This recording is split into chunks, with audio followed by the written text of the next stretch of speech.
तो का हाल बा भाई लोग। आज हम फिर बात करने वाले हैं उसी भोजपुरी गाने के ऊपर। देसी पियावा आय हाय खोजे खाली पिज्जा पिज्जा होता ए भौजी और काका खोजे के कहता हो एकदम चटनी बका। अरे ये कविता नीचा के ए भौजी एक कविता नीचा के। अरे ई का कहतारू हो एक कविता नीचा के नीचा के एक कविता नीचा काके मारेला वही जा होता ए भौजी कहाँ मारे के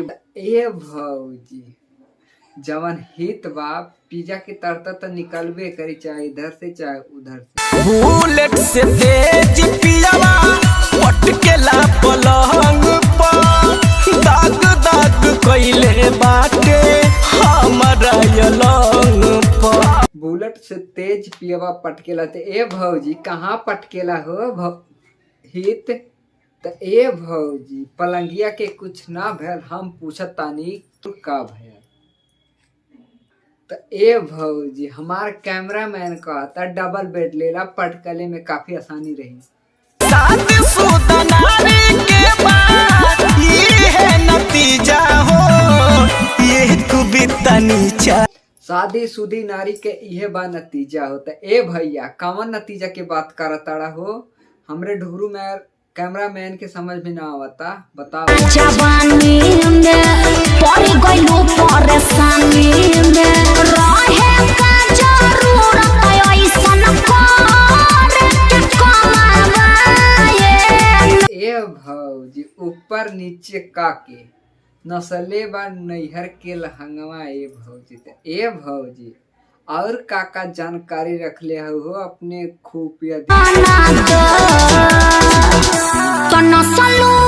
नैहर में धराना बा ए नाना बुलाए डेरी मिल्क चॉकलेट में आज कहता रुके दर्द होता पेट में त ए भौजी और काका जानकारी हो एकरे बारे ए भौजी और काथी काथी बात करताड़ू हो बाबू माई भाई के डूबाए देलु नामा रतिया भइल बाटे लब के दुकान भइनी जब से जवान लोग देता रे जान बढ़िया लगा। त ए मैडम काहे खातिर जवान हो गइलू त ए भइल बा जवानी कटा बियाह बिना बिगड़ता भौजी बियाह बिना बिगड़त तो हम कहतानी ए भौजी कि तू ने बियाह काला एकदम 100% तू बियाह काला अगर ना लड़का में हमारा कैमरामैन पक्का परफेक्ट हो ना करबे तो राय दे भाई कैमरामैन कह रहा मैं करूँ गली कुंवार का चनार बाड़ू हो